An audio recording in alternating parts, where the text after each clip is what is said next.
Selamat siang Bapak dosen dan juga teman-teman. Kami dari kelompok 4 ingin mempresentasikan mengenai negara dan konstitusi. Nah, adapun sebelum presentasi, mohon izin untuk memperkenalkan anggota kelompok kami. Yang pertama, saya sendiri Rasaka Putra dengan NIM akhir 003. Selanjutnya ada Ganis Sanjiwani dengan NIM akhir 100. Selanjutnya ada Ari Susetya dengan NIM akhir 105. Dan yang terakhir ada rekan saya Fiorita Rahmawati dengan NIM akhir 109. Nah, adapun pokok bahasan yang kami akan bahas pada kali ini, yang pertama itu ada pengertian negara. Selanjutnya ada konstitusi bagi sebuah negara. Yang ketiga itu ada UUD 1945 sebagai konstitusi negara Indonesia. Yang keempat ada perilaku konstitusional. Dan yang kelima, mengawal konstitusi dan demokrasi di tengah wacana amandemen Undang-Undang Dasar 1945. Nah, presentasi pertama akan dibawakan oleh rekan saya sendiri. Nah, adapun pengertian negara, negara adalah organisasi dalam suatu wilayah yang mempunyai kekuasaan tertinggi yang sah dan ditaati oleh rakyat. Nah, adapun definisi lain lagi negara yaitu kelompok sosial yang menduduki wilayah atau daerah tertentu yang diorganisasi di bawah lembaga politik dan pemerintah yang efektif dan tentunya mempunyai kesatuan politik, memiliki kedaulatan sehingga berhak menentukan tujuan nasionalnya. Selanjutnya itu ada topik mengenai arti penting konstitusi bagi negara. Nah, konstitusi ini memiliki pengertian yaitu sebuah dokumen tertulis yang berisikan prinsip-prinsip nilai dan norma, juga di mana terdapat sejarah politik perjuangan bangsa dikisahkan, serta penataan lembaga negara diatur guna menciptakan hubungan antara lembaga negara dan warga negara dengan memisahkan kekuasaan, baik antara yang memerintah dan yang diperintah berdasarkan asas-asas hak asasi manusia. Adapun konstitusi ini memiliki 3 fungsi yang dibagi menjadi 3. Yang pertama ini ada konstitusi sebagai sumber hukum tertinggi.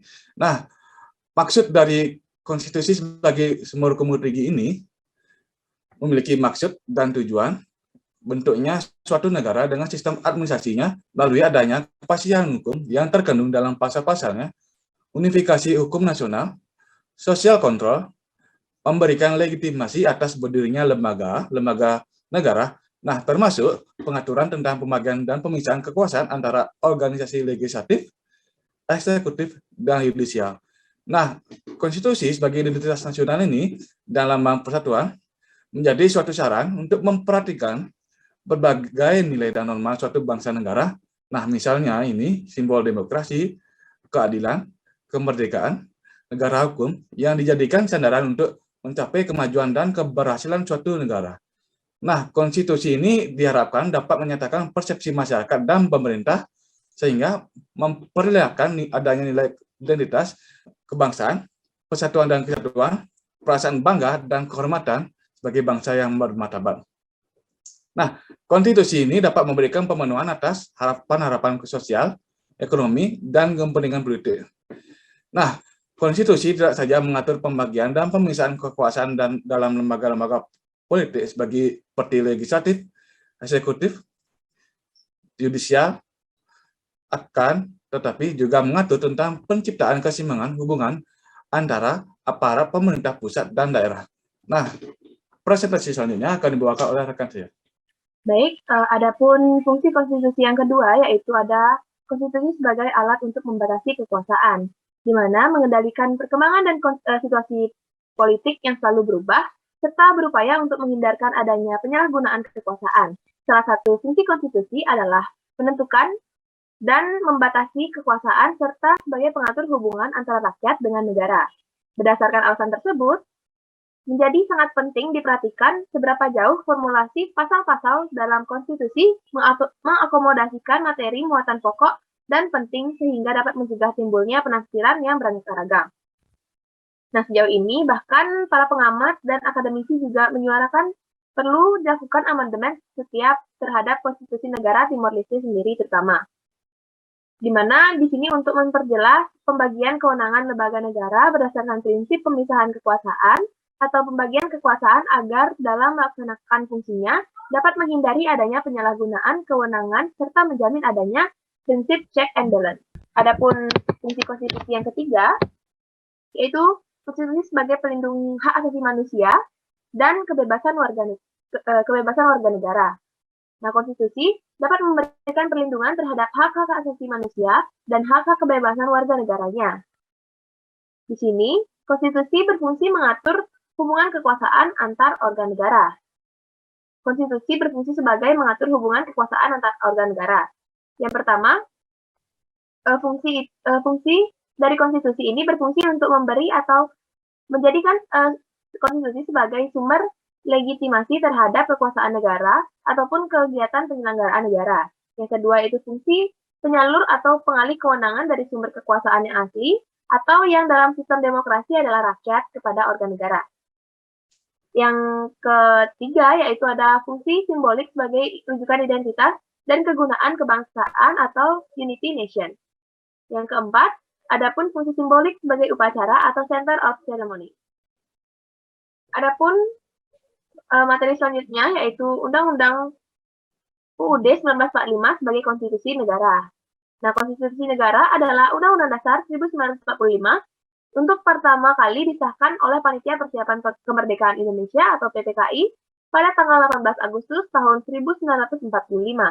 Dalam tata susunan peraturan perundang-undangan negara, UUD 1945 menempati penempatan tertinggi.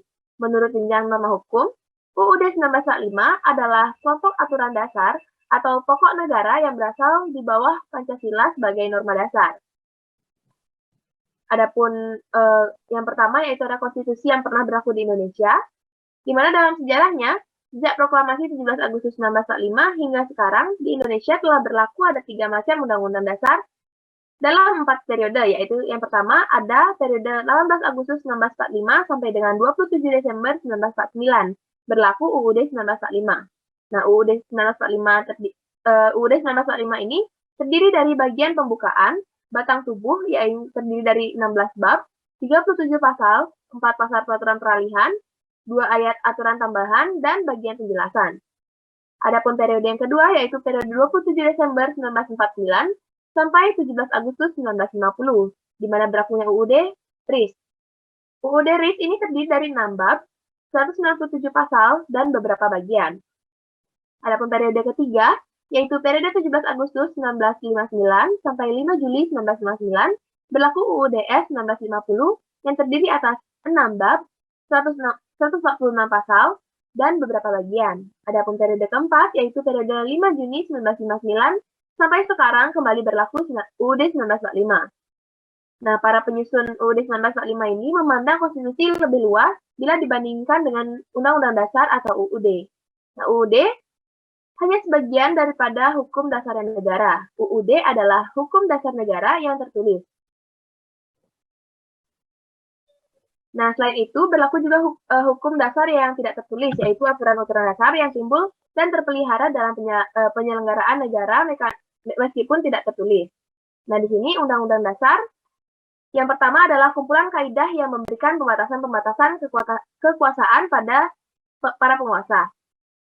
Nah, adapun definisi kedua yaitu adalah Undang-Undang Dasar merupakan dokumen tentang pembagian tugas dan sekaligus petugasnya dari satu sistem politik. Yang ketiga adalah suatu deskripsi dari lembaga-lembaga negara. Yang keempat adalah suatu deskripsi yang menyangkut masalah hak-hak asasi manusia. Nah, sebagai hukum dasar yang tertulis atau konstitusi tertulis, UUD 1945 mengandung pengertian sebagai berikut. Yang pertama ada bersifat mengikat, baik bagi penyelenggara negara, lembaga kemasyarakatan, maupun seluruh warga negara. Yang kedua, yaitu UUD 1945 berisi norma-norma, kaidah-kaidah, aturan-aturan, atau ketentuan-ketentuan yang harus dilaksanakan dan ditaati oleh semua komponen negara. Yang ketiga ada UUD 1945, berfungsi sebagai hukum yang tertinggi sehingga menjadi sumber dan pedoman hukum bagi setiap peraturan perundang-undangan yang ada di bawahnya.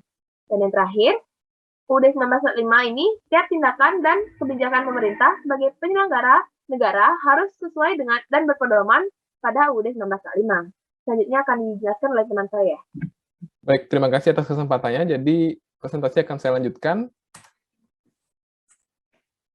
dalam materi yang selanjutnya, yakni tentang perilaku konstitusional. Ya, jadi perilaku konstitusional adalah perilaku-perilaku yang senantiasa berdasar dan hanya berpijak pada aturan-aturan penyelenggaraan bernegara yang tertuang dalam UUD 1945. Jadi perilaku konstitusional ini juga dapat diartikan sebagai perilaku yang sesuai dengan konstitusi negara. Dan sebaliknya, perilaku inkonstitusional adalah perilaku yang menyimpang dari konstitusi negara. Jadi sebagai warga negara yang baik, itu merupakan warga negara yang memiliki kesetiaan terhadap bangsa dan negara, yang meliputi seperti kesetiaan terhadap ideologi negara, kesetiaan terhadap konstitusi, kesetiaan terhadap peraturan perundang-undangan, dan kesetiaan terhadap kebijakan pemerintah. Jadi oleh sebab itu, maka setiap warga ini harus dan wajib untuk memiliki perilaku positif terhadap konstitusi, yang mempunyai makna berperilaku peduli atau memperhatikan konstitusi, yakni Undang-Undang Dasar, mempelajari isinya, mengkaji maknanya, melaksanakan nilai-nilai yang terkandung di dalamnya, mengamalkan dalam kehidupan, dan berani menegakkan jika konstitusi dilanggar. Perilaku konstitusional ini juga wajib dimiliki dan diterapkan oleh semua warga negara, karena perilaku konstitusional dapat menciptakan keadaan yang tertib, disiplin, dan sesuai dengan hukum. Dan ada beberapa contoh sikap dari konstitusional, ya. Ini merupakan perilaku konstitusional dari penyelenggara negara. Kita bisa lihat dari berdasarkan konstitusi yang berlaku di Indonesia saat ini, penyelenggaraan negara dilaksanakan oleh lembaga-lembaga negara. Itu contohnya meliputi MPR RI, Presiden, Kementerian Negara, DPR, DPD, KPU, BPK, MA, MK, TNI, dan Kepolisian Negara Republik Indonesia. Nah, lembaga-lembaga penyelenggara negara tersebut melaksanakan tugas atau kewajibannya berdasarkan wewenang yang dimiliki berdasarkan ketetapan konstitusi, yakni misalnya dari MPR itu memiliki konstitusi dalam mengubah dan menetapkan undang-undang dasar, melantik presiden dan wakil presiden, memberhentikan presiden dan atau wakil presiden dalam masa jabatannya menurut Undang-Undang Dasar, mengubah dan menetapkan Undang-Undang Dasar, melantik presiden dan wakil presiden, memberhentikan presiden dan atau wakil presiden dalam masa jabatannya menurut Undang-Undang Dasar. Lalu, tugas dan kewajiban dari presiden dan kementerian negara, yakni tidak pernah mengkhianati negara, mampu secara rohani dan jasmani untuk melaksanakan tugas sebagai presiden dan wakil presiden, lalu bisa juga mengajukan rancangan undang-undang kepada DPR, menetapkan peraturan pemerintah untuk menjalankan undang-undang. Yang ketiga, tugas dan wewenang dari Dewan Perwakilan Rakyat atau DPR, yakni bersidang sedikitnya sekali dalam setahun, membentuk undang-undang, dan membahas rancangan undang-undang bersama dengan Presiden. Yang keempat, ada Dewan Perwakilan Daerah, memiliki tugas dan wewenang, yakni mengajukan rancangan undang-undang tentang otonomi daerah, hubungan antar pusat dan daerah, dan pembentukan dan pemekaran atau penggabungan daerah, dan lain-lain kepada DPR.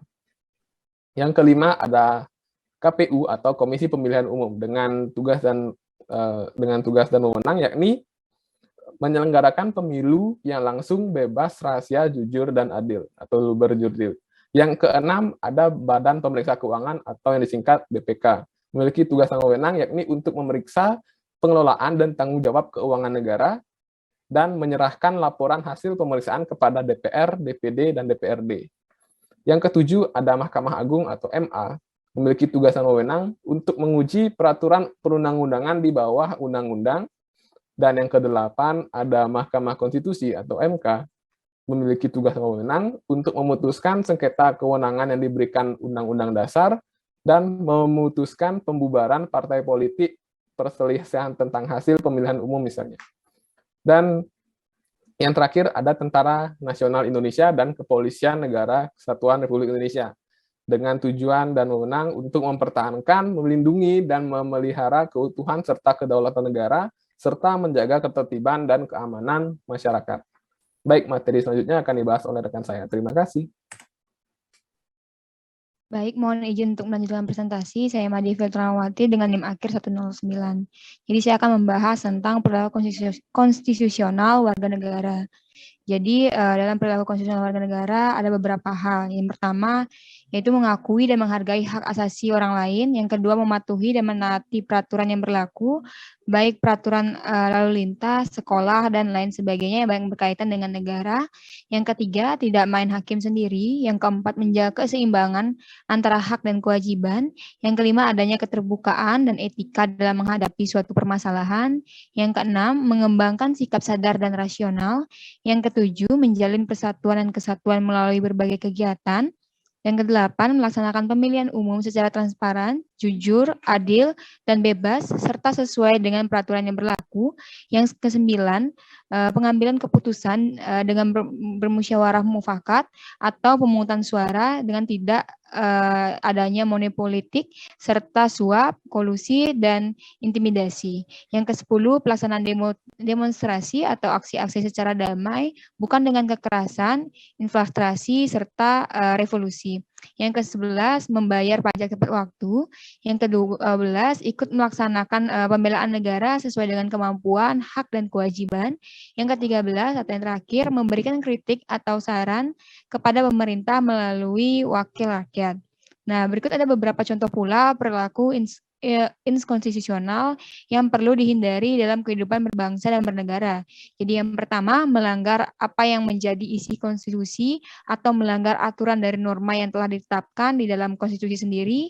Yang kedua, menyalahgunakan konstitusi untuk kepentingan pribadi atau kelompok ataupun untuk memperkaya diri sendiri atau dalam hal ini dinamakan korupsi.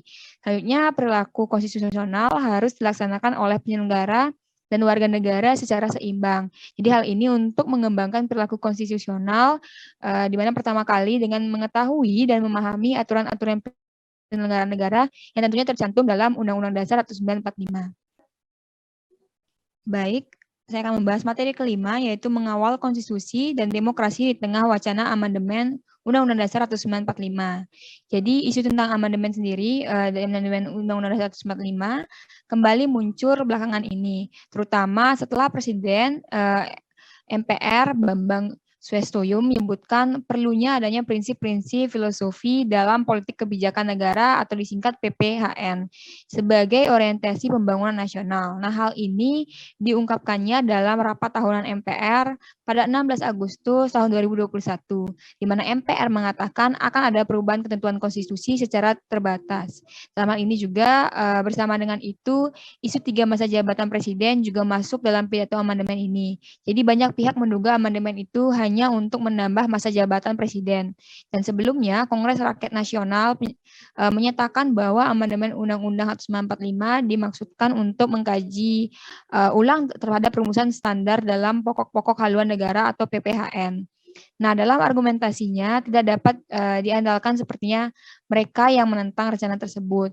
Jadi Anwar Unsar sendiri menilai pidato amandemen UUD 1945 yang diberikan kali ini nyatanya tidak tepat. Jadi alasannya karena situasi kerohanian bangsa saat ini sangat berbeda dengan situasi pada masa renovasi sebelumnya. Jadi masyarakat saat ini lebih mementingkan kesehatan dan keamanan ekonomi akibat pandemi yang sedang berlangsung. Anwar juga kembali menegaskan bahwa yang perlu didasari oleh para politisi adalah bahwa selama mereka memiliki hak hukum untuk mengusulkan dan melaksanakan amandemen UUD 1945 secara normatif, legitimasi moral tetap ada pada mereka sendiri. Baik, sekian presentasi dari kami. Terima kasih telah menyimak presentasi dari kami. Mohon maaf jika terdapat salah kata atau hal-hal yang kurang. Kami tutup dengan terima kasih dan selamat sore atau siang.